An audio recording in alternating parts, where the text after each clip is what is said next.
శ్రీ లలితా పరమేశ్వరి చక్రపురం ఛానల్కి స్వాగతం సుస్వాగతం. ఇది భగవద్గీత. లేలి హ్యాసే లేలి హ్యాసే గ్రసమానః సమంతాత్ లోకాన్ సమగ్రాన్ వదనైః జ్వలద్దిభః తేజోభిః అపూర్వజగత్ సమగ్రం భాసః తప ఉగ్రాహో ప్రతపంతి విష్ణో. మండుచున్న నోళ్ల చేత జగత్తులను లోకులను అందరినీ మృంగుచూ రేపలా గ్రహించుచున్నావు విశ్వరూప. నీ ఉగ్రములకు సెగలు వేడి చేత నింపబడి జగత్తునంతా తప్పింప చేస్తూ ఉంది. అఖ్యాహి మే కః భవాన్ ఉగ్రరూపః నమః అస్తు తే దేవవర ప్రసీద విజ్ఞాతుం ఇచ్ఛామి అద్యం నహి ప్రజానామి తవ ప్రవృత్తిం.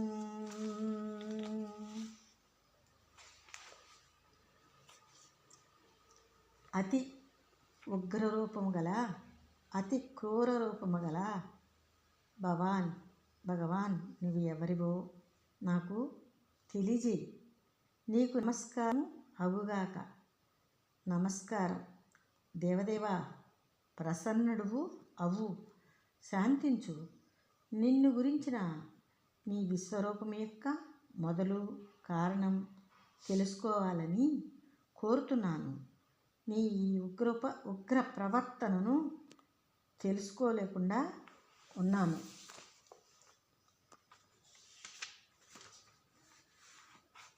భగవానుడు ఏం చెప్తున్నాడంటే, అప్పుడు కాలః అస్మి లోకక్షయక్రాత్ ప్రవృత్తః లోకాన్ సమాహర్తుం యః ప్రవృత్తః ఋతే అపి త్వాం న భవిష్యంతి సర్వే ఏ అపస్థితాః ప్రతి అనీకేషు.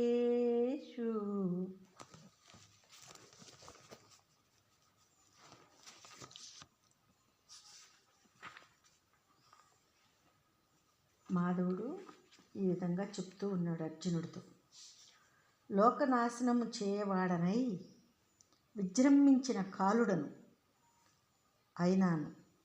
ప్రాణులను, లోకములను, జగత్తులను, జగద్భావలను నాశనం చేయటానికి ఇప్పుడు ప్రవర్తిస్తున్నవాడను. నీ వీరులు శత్రుపక్షంలో ఉన్నారో వారందరూ నిన్ను గురించిన సత్యమునందు కూడా నీ వలన సత్యమైనప్పటికీ, నీవు విడిచినప్పటికీ వాళ్ళు ఉండటం లేదు.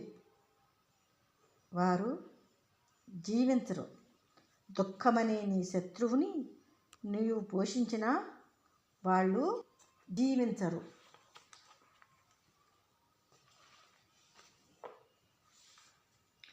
తస్మాత్ త్వం ఉత్తిష్ఠ యశః జిత్వా శత్రూన్ భుంక్ష్వ రాజ్యం సమృద్ధం మయా ఏవ ఏతే నిహతాః పూర్వం ఏవ నిమిత్తమాత్రం భవ్య సవ్య సాచిన్.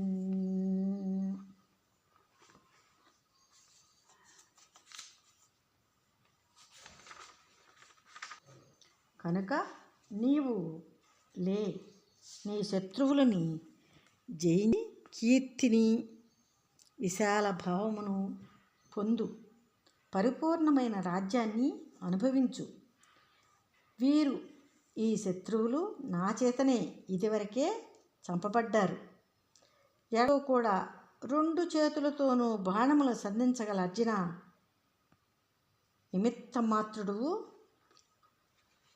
అగు అని భగవానుడు అర్జునుడితో ఇంకేమంటున్నాడంటే, ద్రోణం చ భీష్మం జయద్రథం చ కర్ణం తథా అన్యాన్ అపి యోధ వీరాన్ మయా హతాన్ త్వం జహి మా వ్యతిష్ఠాహు యుజ్యస్వ జేతా అసి రణే సపత్నాన్. నా చేత చంపబడిన ద్రోణుని, భీష్ముడిని, జయద్రథుడిని, కర్ణుని ఇంకా ఇతరములైన నీవు జయించు, చంపు, దుఃఖించకు. యుద్ధమనందు శత్రువులని జయిస్తావు, నిజ యుద్ధం చెయ్యి అని భగవానుడు అర్జునుడితో చెబుతూ ఉన్నాడు. నిజ యుద్ధంలో నేను నీ దుఃఖ కారణములను నీవే తప్పక జయిస్తావు. నేను చెప్పిన నిజ యుద్ధం చెయ్యని భగవానుడు చెప్తూ ఉన్నాడు అర్జునుడితో.